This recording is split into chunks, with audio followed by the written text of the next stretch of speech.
Okay, तो seed silicates, ये जो आपके टाइप्स ऑफ सिलिकेट्स हैं बच्चों, इनके जो स्ट्रक्चर्स हैं वो किस तरीके से बनते हैं, ठीक है। ये आपके 2 डायमेंशनल होते हैं, ये भी आपको ध्यान रखना है। और इसका जो आपका मॉलिक्यूलर फॉर्मूला रहता है वो रहता है Si2O5, देन यहाँ पे आपका स्मॉल n, और इसमें चार्ज होता है बच्चों -2n, ठीक है।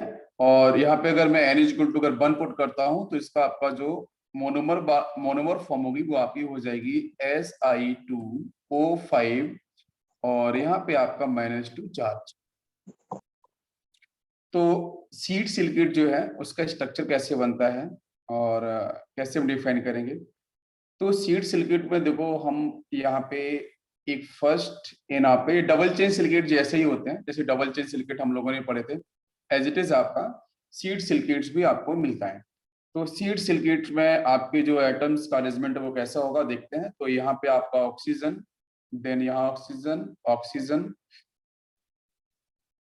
यहाँ भी आपका ऑक्सीजन, देन ये ऑक्सीजन, और इसके साथ यहाँ पे आपका ये ऑप्शन यहाँ पे होगा सिलिकॉन बच्चों इधर बीच में है, ठीक है। वही आपके जो SiO4 जो यूनिट्स है ना, उन्हीं की जैसे आपका ये अटैचमेंट होगा, ठीक है। इस तरीके से हम इसे अटैच कर सकते हैं।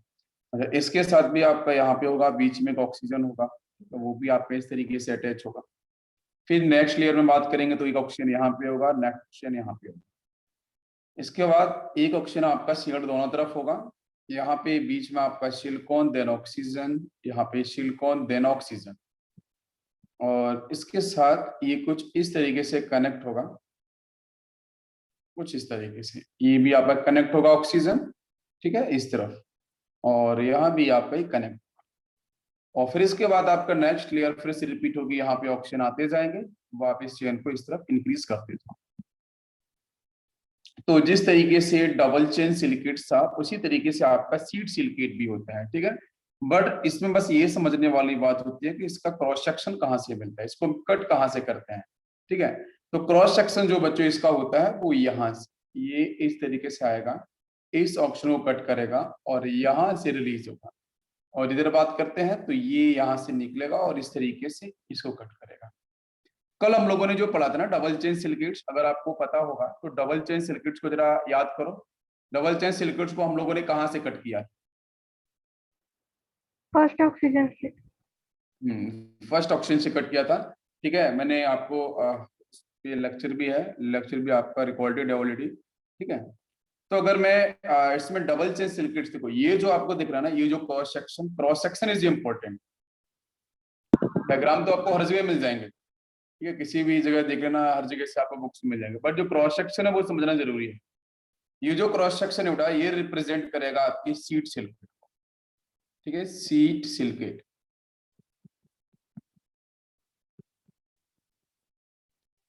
और इसके बाद अगर मैं बताऊं आपको नेक्स्ट क्रॉस सेक्शन, तो इसको हम यहाँ से डिफाइन कर सकते हैं। जो हम डबल चेन सिलिकेट्स की बात कर रहे थे वो यहाँ से इस तरीके से, ठीक है।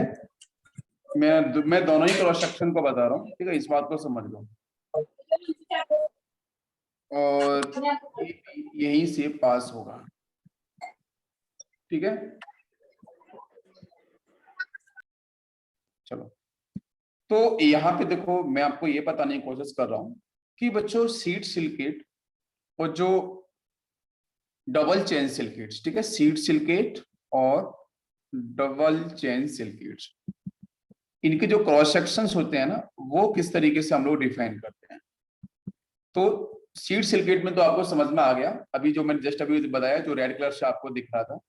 और डबल चेन सिलिकेट्स के बारे में कल हम लोगों ने जो बात की थी, ठीक है, तो उसमें देखो यहाँ से लेके ये मैं आपको बताऊं, इस पॉइंट से लेके और यहाँ तक ये पूरा का पूरा ये बड़ा रिप्रेजेंट करता है डबल चेन सिलिकेट्स। पहले बताओ क्या इतनी बात समझ में आ रही है सभी को?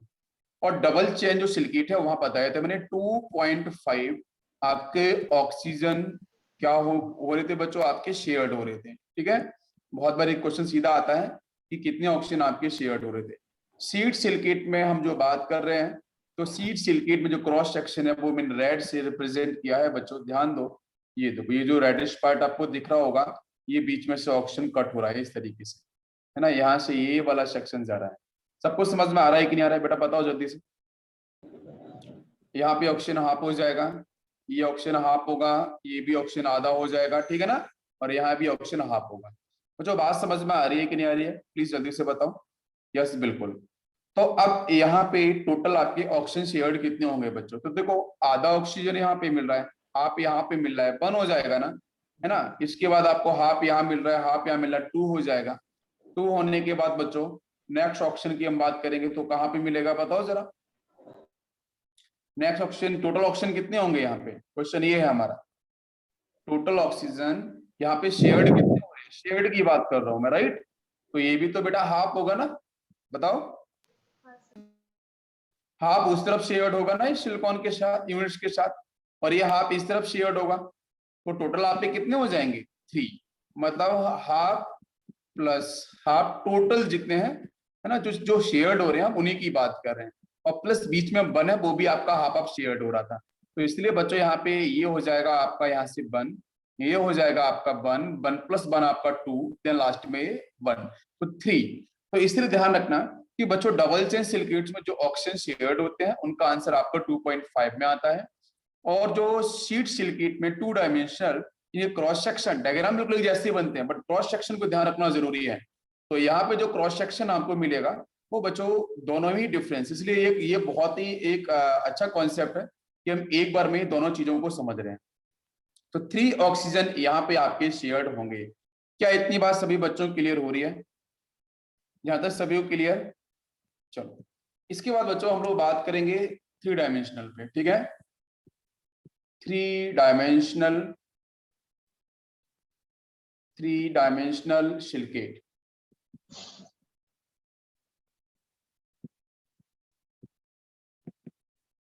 थ्री डायमेंशनल सिलिकेट्स की बात करते हैं तो इसका बच्चों बेसिक यूनिट तो सारे के सारे सिलिकेट का बेसिक यूनिट तो वही है, लेकिन 3 डायमेंशनल सिलिकेट में जो आपको बेसिक यूनिट जो मिलता है, 3 डायमेंशनल सिलिकेट का बेसिक यूनिट क्या होगा, इसका बच्चों बेसिक यूनिट होता है SiO2, ठीक है। SiO2 होते हैं इसका बेसिक यूनिट, जिसमें मैं रिप्रेजेंट करता हूँ। बेसिक तो आपका वही होगा, ऑक्सीजन, इस तरीके से अटैचमेंट आपका होता जाएगा, ठीक है।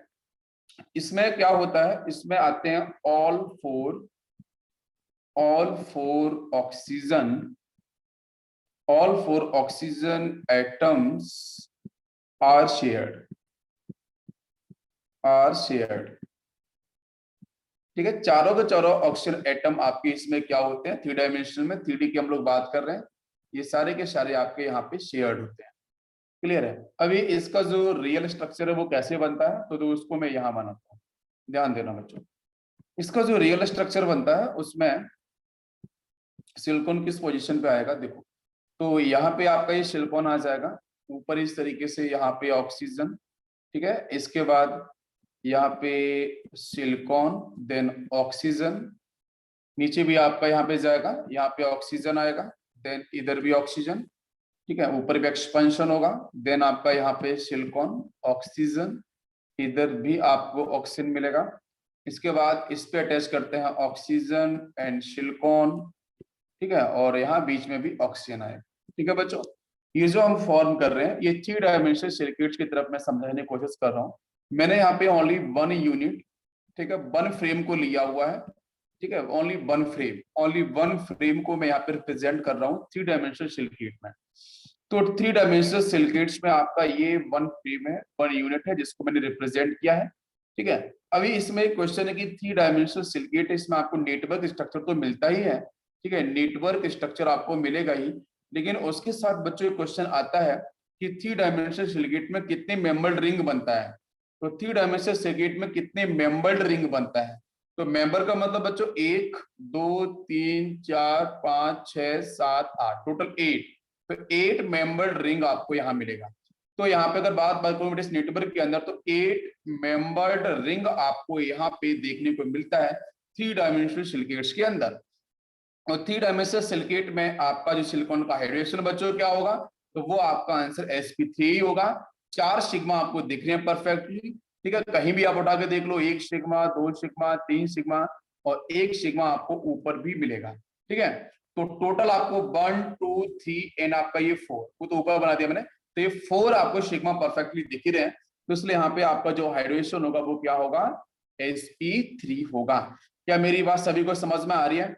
और दूसरा मैंने ये बोला कि 3 डायमेंशनल सिलिकेट में हाउ मेनी ऑक्सीजन शेयर्ड, तो बेटा आंसर कितना होगा, 4 ऑक्सीजन आपके शेयर्ड हो रहे हैं, आप ध्यान से देख सकते हो, बिल्कुल 4 ऑक्सीजन एटम आपको सभी को दिख रहे होंगे। देखो एक यूनिट आप उठा लो, मैंने ये वाली यूनिट उठा ली पूरी की पूरी, ठीक है, तो इसमें एक दो को ये हो गया, दूसरा तीसरा और ये चौथा, चारों के चारों ऑक्सीजन जो आपको दिख रहे हैं एक सिलिकॉन के साथ जो अटैच है, वो सभी के सभी आपके यहाँ पे क्या है, शेयर्ड है।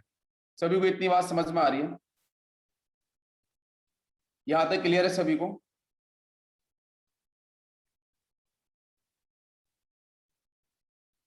इसमें किसी को डाउट हो तो आप पूछ लो एक बार।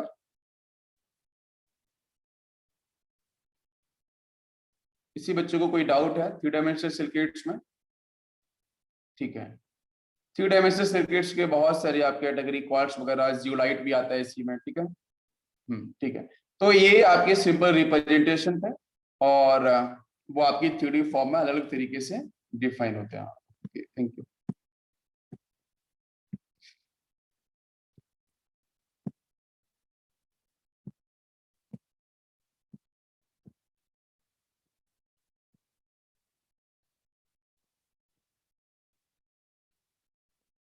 चलो, अब बच्चों हम लोग बात करने वाले हैं जियोलाइट्स की तरफ, राइट।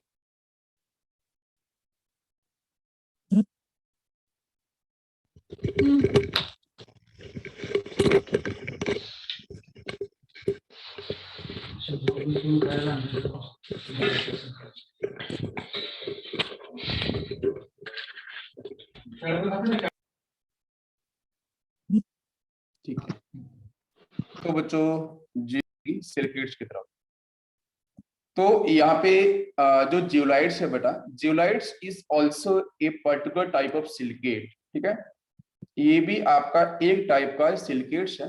लेकिन सिलिकेट्स बेटा किस एग्जाम्पल, कौन सा एग्जाम्पल है, 3 डायमेंशन, जो हमारे 3 डायमेंशनल सर्किट्स हैं उन्हीं 3 डायमेंशनल सर्किट्स का एग्जांपल है आपका जियोलाइट, है ना। इसमें और भी आते हैं, फेल्डस्पार आता है, जियोलाइट में आपके अल्ट्रामैरिन्स करके आते हैं, अलग अलग एग्जांपल्स होते हैं, बट जियोलाइट हमारे सिलेबस में, नीट के सिलेबस में इसलिए इंपॉर्टेंट है, ठीक है, इसलिए मैं इसको आपको ज्यादा फोकस कर रहा हूँ।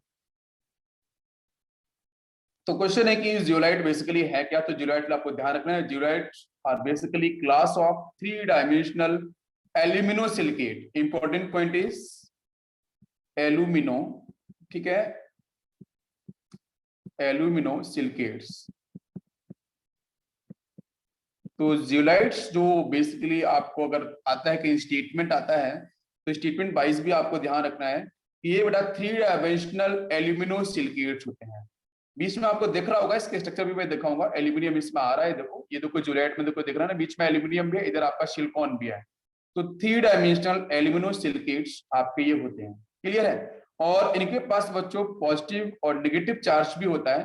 तो अगर मैं यहां से बताऊं कि नेगेटिव चार्ज कहाँ होगा, सिलिकेट्स है, तो पॉजिटिव नेगेटिव चार्ज के बारे में तो बात करी जाएगी। तो इसमें जो नेगेटिव चार्ज आपका जो प्रेजेंट होता है वो होता है एल्यूमिनो सिलिकेट, ध्यान देना पूरा मैं आपको टर्म यूज करूंगा, ठीक है, एल्यूमिनो सिलिकेट्स, इसके पास आपका प्रेजेंट होता है नेगेटिव चार्ज। और पॉजिटिव चार्ज बच्चों प्रेजेंट यहाँ पे होता है आपके एल्कलाइन मेटल आपको मिलेंगे, या फिर आपको मिलेंगे एल्कलाइन अर्थ मेटल्स, इनके पास आपको मिलेगा पॉजिटिव चार्ज। नेगेटिव चार्ज आपको मिलेगा एल्यूमिनो सिलिकाइट सिलिकेट पार्ट के पास। तो समझ लो ध्यान से, पॉजिटिव पार्ट कौन सा है, नेगेटिव पार्ट कौन सा जियोलाइट के अंदर, वो देखो यहाँ पे लिखा है ना, सोडियम जियोलाइट करके लिखा हुआ है। तो जो एल्कली मेटल्स होंगे उनके पास पॉजिटिव चार्ज होगा, या एल्कली अर्थ मेटल मिलेगा उनके पास पॉजिटिव चार्ज होगा, जो कैटाइन होंगे। और नेगेटिव चार्ज बच्चों होगा आपके एल्यूमिनो सिलिकेट्स के पास। क्या सभी को मेरी बात समझ में आ रही है? बताओ बेटो, सभी लोग बताओ, यहाँ तक क्लियर हो रही है? वैसे तो मैक्सिमम जियोलाइट आपके न्यूट्रल होते हैं, और न्यूट्रल होने के साथ साथ आपके सिंथेटिक होते हैं, मतलब मैनमेड रहते हैं, ठीक है। और इसके बारे में आपने पढ़ा होगा, जियोलाइट्स जब वाटर मॉलिक्यूल्स में हम प्योरिटी की बात करते हैं, उसकी जो इम्प्योरिटीज उसको बाहर निकले, वहां भी हम जियोलाइट का बहुत अच्छे से यूज करते हैं। हार्ड वाटर के बारे में अगर आपने थोड़ा बहुत सुना होगा पहले की कभी क्लासेस में, तो वहां पे हम जियोलाइट का यूज करते हैं। तो मैं एक बार रिपीट कर रहा हूँ, जियोलाइट बेसिकली बच्चों क्या है, सिलिकेट्स के टाइप है, 3 डायमेंशनल सिलिकेट्स के टाइप है, जो आपका एक अगर डेफिनेशन कहीं स्टेटमेंट याद रखना तो क्या एल्यूमिनो सिलिकेट्स होता है। इस एल्यूमिनो सिलिकेट्स के साथ बच्चों कैटायनिक पार्ट कौन सा होता है, एल्कली मेटल या एल्कलाइन अर्थ मेटल। एल्कली और एल्कलाइन अर्थ मेटल पे पॉजिटिव पार्ट होगा, वो पॉजिटिव चार्ज और कैटाइन होंगे। बाकी आपका जो एल्यूमिनो सिलिकेट पार्ट कौन सा होगा, नेगेटिव पार्ट होगा। बात समझ में आ रही है, यहां तक क्लियर है। चलो अब देखो, अब इसके बाद मैं नेक्स्ट आपको बताता हूँ कि जो बच्चों हार्ड वाटर होते हैं, ठीक है, hard water, soft water and hard water, दो अलग अलग कैटेगरी होती है। मैं इसके बारे में भी आपको पढ़ाऊंगा। जहां पे आपके सॉफ्ट वाटर क्या है, हार्ड वाटर क्या है बेटा, कार्बोनेट है ना, कार्बोनेट आयन हो, सल्फेट आयन हो, है ना, नाइट्रेट नाइट्राइट आयन हो। अगर बाइक कार्बोनेट वगैरह होते हैं तो वहां पे आपको वो क्या मिलता है, वो आपको मिलता है सॉफ्ट वाटर में आता है। वो हार्ड और सॉफ्ट वाटर की अलग डेफिनेशन है। अच्छा, तो जो बात है कि हम जियोलाइट का यूज कहाँ पे करते हैं, तो हार्ड वाटर जो होता है उसके साथ बच्चों मैं क्या करता हूँ, उसके साथ में जियोलाइट को पास कराता हूँ। ये जो जियोलाइट आपको दिख रहा है ना, जियोलाइट अभी मैंने डेफिनेशन बताई थी। जियोलाइट्स के साथ बच्चों में हार्ड वाटर को सर्कुलेट कराता हूँ, कॉलम से पास कराता हूँ। और पास कराने के बाद यहां से बच्चों क्या होगा, आयन का एक्सचेंज होता है, ठीक है, आयन एक्सचेंज। जो जियोलाइट है वो अपने आयंस को मूव करेगा हार्ड वाटर के साथ, हार्ड वाटर के जो आयंस होंगे बच्चों को जियोलाइट के साथ माइग्रेट करते हैं, मूव करते हैं। तो एक this is basically ion exchange method. तो हार्ड वाटर से अगर आपको हार्डनेस रिमूव करनी है तो we will use zeolite. Different type के जियोलाइट्स होते हैं, मैन मेड होते हैं, बहुत सारी इंडस्ट्री में यूज करने को मिलते हैं। तो आयन एक्सचेंज मेथड के साथ यहाँ से बच्चों क्या होगा, हार्ड वाटर को हम सॉफ्ट वाटर में कन्वर्ट कर सकते हैं जियोलाइट की हेल्प से। बाकी इसका प्रोसेस क्या होगा, प्रोसेस में बाद में आपको समझा दूंगा, पहले जियोलाइट्स की पढ़ लेते हैं। अच्छा, अब एक यहाँ पे पॉइंट है कि जैसे मान के चलो सोडियम का जियोलाइट है, NaZ लिखा है, दिस इज सोडियम जियोलाइट।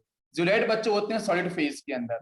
इसके साथ मैंने पास कराया बच्चों हार्ड वाटर। हार्ड वाटर का कैटायनिक पार्ट है आपका ये कैल्शियम, ठीक है, ये जियोलाइट है, ये जियोलाइट है, और ये बच्चों आपका क्या है, हार्ड वाटर है, ध्यान देना। और इसके साथ मैंने जैसे सर्कुलेशन कराया, तो सर्कुलेशन कराने से बच्चों आयन एक्सचेंज मैंने बोला था, तो सोडियम बच्चों क्या होगा, तो कैल्शियम जाएगा जेड के साथ, और सोडियम बच्चों यहाँ से आपका बाहर जाएगा उस एनाइन के पास जो आपके वाटर मॉलिक्यूल में हार्ड वाटर के साथ प्रेजेंट होगा। तो यहाँ से Na+ तो आपका बाहर जा चुका है एक्वस फेज के साथ, और प्लस बच्चों यहाँ से आपको मिल चुका है CaZ2। मेरी बात समझ में आ रही है, और ये होता है बच्चों सॉलिड। तो यही एक बेसिक मैंने बेसिक रिएक्शन बताई है, एक जनरल रिएक्शन बताई है। बाकी मैं हाइड्रोजन चैप्टर में आपको बता दूंगा कि कैसे कैसे हम हाइड्रोजन को रिमूव करते हैं, उसके बारे में बताऊंगा मैं। तो यहाँ पे एक बेसिक रिएक्शन जनरल रिएक्शन है कि किस तरीके से जियोलाइट को ऐड करने के साथ जो हार्ड वाटर में प्रेजेंट आपके जो कैटाइंस है उनके साथ आपका यहाँ पे आयन एक्सचेंज होता है, ठीक है, आयन एक्सचेंज किस तरीके से होता है। तो समझ में आ रहा है बच्चों, यहाँ तक क्लियर है सभी को, यहाँ तक सभी को समझ में आ रहा है। मैंने बेसिक सी रिएक्शन बताइए, कुछ ऐसा इसमें डिफिकल्ट तो कुछ है ही नहीं है, ठीक है। चलो डन। अब देख लेते हैं यहाँ पे एग्जांपल, ये आपका सोडियम जियोलाइट है। तो देखो बच्चों यहाँ पे सोडियम ये बना हुआ Na यहाँ पे है, इसके साथ यहाँ पे बीच में देखो सिलिकॉन है, इधर Al2O3 है, डॉट आपका यहाँ पे XSiO2 है, दिख रहा है पूरा। और समझ में आ रहा है बच्चों, यहाँ तक एक बार बता दो। फिर हाँ, फिर उसके साथ क्या है, देखते हैं एक बार। तो यहाँ हाँ बिल्कुल, तो इसके साथ देखो एल्यूमिनियम वाला सेक्शन ये है, ठीक है। बाकी आपका देखो यहाँ पे ऊपर पार्ट जो M लिखा है ये आपका एल्कली मेटल है, या फिर मैं बोल सकता हूँ एल्काइन अर्थ मेटल है। उसकी कनेक्टिविटी ऑक्सीजन के साथ होगी, एल्यूमिनियम वाला सेक्शन इधर होगा, सिलिकॉन वाला सेक्शन इधर होगा। तो this is complete whole zeolite, ठीक है। ऊपर आपका प्योर सिल्का बना हुआ है, इधर आपका ये जियोलाइट है। तो जियोलाइट आपको इस तरीके से क्या करना है, इसका जो फॉर्मूला वगैरह है बस उसको ध्यान रखना होता है, बाकी और कुछ भी। जियोलाइट के देखो ये टाइप्स हैं, आपको दिख रहे हैं यहाँ पे, एक तो नेचुरल है आपका, ठीक है, दूसरा आपका है सिंथेटिक।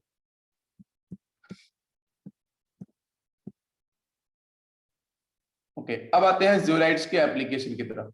तो हाँ, अब जियोलाइट्स के जो एप्लीकेशंस हैं उसमें पहला आता है it is used for cracking of hydrocarbons and isomerization, ठीक है। यूज आते हैं, सिर्फ यूज आपको टिक करना होता है कौन सा करेक्ट यूज है जियोलाइट्स का। तो वो जो फर्स्ट है cracking of hydrocarbons, hydrocarbons petroleum industry के अंदर, ठीक है, पेट्रोलियम इंडस्ट्री के अंदर हम इसका यूज करते हैं जियोलाइट का, ठीक है। वो हाइड्रोकार्बन्स को हम लॉन्ग चेन हाइड्रोकार्बन्स को ब्रेक करते हैं, और वहां से हम डिफरेंट जो हमारे प्रोडक्ट है उनको हम निकालते हैं। नेक्स्ट है DSM-5 is very important. DSM-5 के बारे में एनसीईआरटी में सिर्फ यही स्टेटमेंट दे रखा है जो मैं यहाँ पे आपको बताऊंगा। Radium 5 is used to convert alcohol directly into gasoline, ठीक है, सीधा कन्वर्ट करेगा। नेक्स्ट है hydrated zeolites are used to ion exchange in softening of hot water, तो अभी मैंने आपको बता दिया। तो तीन आपके यूज हैं, तीनों यूज को आपको ठीक से याद रखना होगा, ठीक है। ओके, इसके बाद बात करेंगे हम लोग फ्यूल गैस। तो फ्यूल गैस के अंदर बच्चों पहले याद देखो आपकी फ्यूल गैस, उनकी कंपोजिशन क्या है और कैलोरीफिक वैल्यूज क्या है, ठीक है, इनको ध्यान रखना है। तो सबसे पहले देखो हम बात करने वाले हैं वाटर गैस। हम लोगों ने पढ़ा था बेटा सिंथेसिस गैस के बारे में। तो सिंथेसिस गैस में कंपोजिशन बच्चों होता है CO एंड H2 का। जहां पे CO बच्चों होता है मोनोऑक्साइड, वो होता है 40 से 50%, और आपका H2 गैस बेटा होती है आपकी 45 से 50%।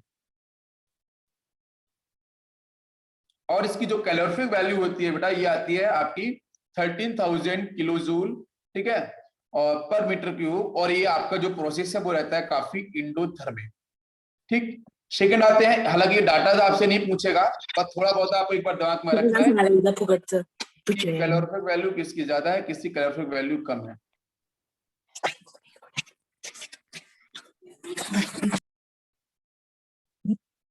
ओके, तो किसकी कैलोरीफिक वैल्यू ज्यादा है, किसकी कैलोरीफिक वैल्यू बच्चों कम है। अब आते हैं सेकंड प्रोड्यूसर गैस पे। तो प्रोड्यूसर गैस के बारे में बात करते हैं। तो बच्चों यहाँ पे आपका CO मिलता है, N2 मिलता है, हम लोगों ने पढ़ा था। यहाँ पे बेटा मोनोऑक्साइड होता है 33%, N2 बच्चों होता है 64%, ठीक है। और बाकी रिमेनिंग आपका यहाँ पे CO2 भी होती है और H2 लेकिन बहुत लेस अमाउंट में होते हैं, इसलिए उसको हम लोग काउंट नहीं करते हैं, ठीक है। वैसे आप ऐड करो 64 + 33 तो कितना हो जाएगा, ये आपका यहाँ पे 7 हो जाएगा, इधर से आपका 9, बाकी आपका 3% वही बच्चों आपका कार्बन डाइऑक्साइड होता है और H2 गैस होती है जो लेस अमाउंट में होती है, इसलिए मैं इसको काउंट नहीं करता हूं। तो इनकी बच्चों जो कैलोरीफिक वैल्यूज होती है वो आपकी इतनी आती है 5439.2 किलो जूल पर मीटर क्यूब। बाकी एक्सोथर्मिक आपका प्रोसेस को डिफाइन करते हैं। Semi water gas, semi water gas के अंदर बच्चों CO होता है, N2 होता है, H2 गैस और आपका CH4 गैस। कभी कभी कंपोजिशन पे भी सीधा क्वेश्चन आता है, 4 मार्क्स सीधा आपको देके जाएगा। और इसकी बेटा कैलोरीफिक वैल्यूज को याद नहीं करना है, कैलोरीफिक वैल्यूज को याद नहीं करना है। अगर इसका क्वेश्चन थर्मोकेमिस्ट्री में आता है तो वहां पे डाटा आपको दिया जाएगा नीचे क्वेश्चन के लास्ट में, given calorific value for this compound आपको दिया जाएगा डाटा, आपको फिर डाटा को उसको यूज करना होता है थर्मोकेमिस्ट्री के अंदर। तो कैलोरीफिक वैल्यू को याद नहीं करना है, बट यहाँ पे इससे समझ लेना है कौन सा एंडोथर्मिक है कौन सा एक्सोथर्मिक है, बस इस तरीके से। सेमी वाटर गैस की बात करते हैं तो ये कंपोजिशन है, बट क्वेश्चन नीट में कहां से बनेगा वो समझ लो। क्वेश्चन नीट में बस इतने से बनेगा जो मैंने अभी कवर्ड किया है, फ्यूल गैस और उनके कंपोजिशन बस।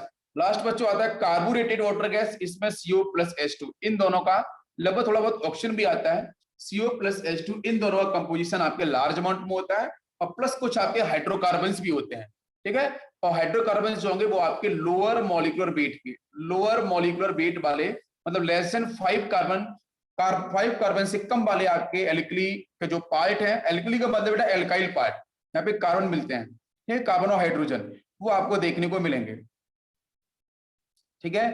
तो ये आपके कंपोजिशंस हैं, इन कंपोजिशंस को आपको ध्यान रखना है, ठीक है। सीधा क्वेश्चन आता है कि आपकी सेमी वाटर गैस जो है उसमें क्या कंपोजिशन है, जितना पूछा जाएगा उतना ही बता रहा हूं मैं। प्रोड्यूसर गैस के बारे में बच्चों सिर्फ कंपोजिशन आएगा कि किन किन चीजों का कंपोजिशन, कौन सी गैस होती है, आपको गैस नीचे आपको दी जाएगी, आपको बताना होता है, ठीक है। ये कंपोजिशन है, कंपोजिशंस को आपको ध्यान रखना पड़ेगा, ठीक है। चलो इसके बाद बच्चों बात करते हैं कैलोरीफिक वैल्यूज का ऑर्डर। तो कैलोरीफिक वैल्यूज का जो ऑर्डर होता है सबसे अधिक किसका होता है, तो ये आपका इंपॉर्टेंट है, इसको ध्यान रखना। सबसे बड़ा ज्यादा होता है कोल गैस का, उसके बाद होता है बेटा आपका कार्बोरेटेड वाटर गैस का, फिर आपका वाटर गैस आती है, फिर सेमी वाटर गैस आती है, सबसे लास्ट में होती है आपकी प्रोड्यूसर गैस। आपका कोल गैस और यहाँ से वाटर गैस तक ये बेटा आपके H2 गैस के मेजर आपकी प्रोडक्शन डिफाइन करते हैं। सेमी वाटर गैस और प्रोड्यूसर गैस ये N2 गैस के लिए रिस्पॉन्सिबल होते हैं, ठीक है। तो कभी कैलोरीफिक वैल्यूज का ऑर्डर आ जाए तो उसको भी आपको यहाँ से टिक करना है। पहले कौन सा आएगा, कोल गैस, फिर कार्बोरेटेड, ठीक है, C वाले पहले आएंगे, फिर W, फिर S, फिर आपका P। तो लास्ट में आप WSP याद रख सकते हो, ठीक है, WSP। W का मतलब वाटर गैस, S का मतलब सेमी वाटर गैस, P का मतलब प्रोड्यूसर गैस, इसके पहले दोनों C आएंगे, ठीक है। तो हम बोल सकते हैं C² WSP, C² WSP एक ये तरीका बन सकता है इसको याद रखने का। बाकी आप अपने तरीके से और भी बना सकते हो, तो बच्चों ये कोल गैस, ये कार्बोनेटेड वाटर गैस है। इसमें क्वेश्चन ज्यादा डेप्थ में कुछ आते नहीं है, सिर्फ जितना आपको मैं बता रहा हूँ बस उसी के बेस पे आपको सीधा सीधा क्वेश्चन आएगा। एक्स्ट्रा पढ़ने से कोई फायदा नहीं है बच्चों, क्योंकि क्वेश्चन वहां पे आने वाले नहीं है, तो इस पे जाने की कोई भी इतनी जरूरत आपको है नहीं। ठीक है, अब इसके बाद अभी आपका बचा हुआ है सिलिकॉन्स, क्योंकि इस चैप्टर को फिनिश करना है मुझे, और लंबा टाइम ले रहा है ये। ठीक है, इसलिए ज्यादा भी इधर उधर नहीं चलेंगे। अब आते हैं बच्चों हम लोग सिलिकॉन्स पे। ठीक है, तो सिलिकॉन्स क्या है? तो देखो सिलिकॉन्स जैसे जिस तरीके से सिलिकेट थे वैसे आपके सिलिकॉन्स भी होते हैं। ठीक है, तो सिलिकॉन जो बेटा होते हैं वो आपके रहते हैं सिंथेटिक ऑर्गेनो सिलिकॉन पॉलीमर्स। ठीक है, सिलिकॉन्स होते हैं आपके synthetic organo silicon polymers containing repeating unit. Repeating unit बच्चों यहाँ पे रहती है R2SiO। ठीक है, और यहाँ पे हेल्ड बाई, यहाँ पे आपको ये बॉन्ड या आपको लिंकेज मिलता है SiO-Si बॉन्ड लिंकेज, ये आपको लिंकेज मिलेगा। ठीक है, जहां पे ये देखो आप देख सकते हो बीच में ये आपका यहाँ पे ये पॉलीमर आपका लिखा हुआ है, और इस पॉलीमर का आपका नाम यह है पॉलीडाइमिथाइल आपका सिलोक्सेन। और यहाँ पे एम्पिरिकल फॉर्मूला इसका होता है R2SiO, वेयर R आपका होता है एल्काइल पार्ट, मिथाइल या फिर आपके एराइल मतलब फिनाइल पार्ट। तो अगर फिनाइल पार्ट में कनेक्ट कर दूंगा R की जगह तो बनेगा पॉलीडाइफिनाइल सिलोक्सेन। ठीक है, बाकी N आपका यहाँ पे, N आपके यहाँ पे क्या है, नंबर्स है।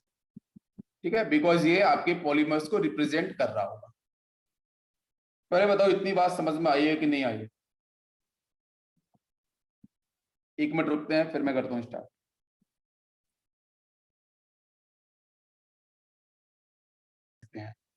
इतनी बात सभी को समझ में आ रही है?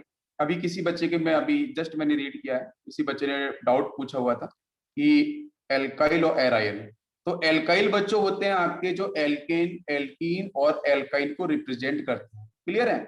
और एराइल का मतलब जो होता है, एराइल का मतलब बच्चों होता है आपका बेंजीन या आपके एरोमेटिक पार्ट, जो बेंजीन के डेरिवेटिव है वो सारे के सारे आपके एराइल पार्ट में आते हैं। इतनी बात सभी क्लियर हो रही है?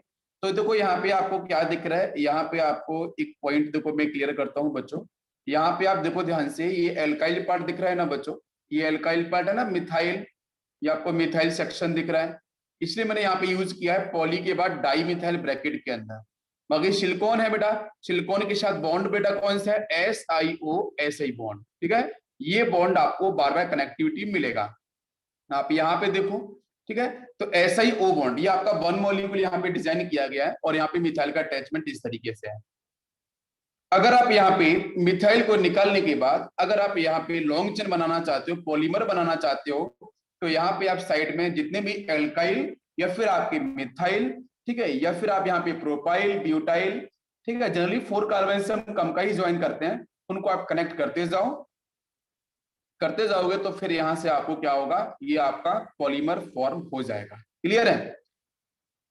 तो इसलिए यहाँ पे आपका लिखा है मिथाइल और यहाँ पे लिखा है एराइल। एराइल का मतलब एरोमेटिक पार्ट से कनेक्ट। इंपिरिकल फॉर्मूला इसका ये है R2SiO।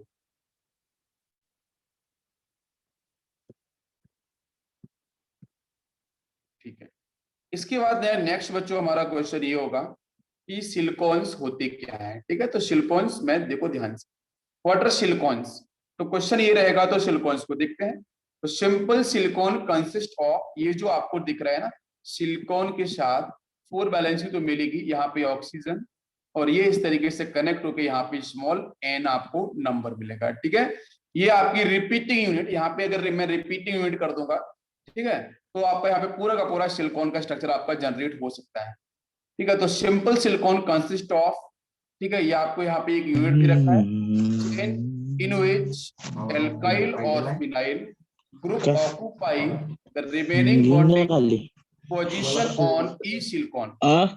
They are hydrophobic water replicant. तुला असे दे की कॉलेजला घेऊन जाणार होय मग बाळा।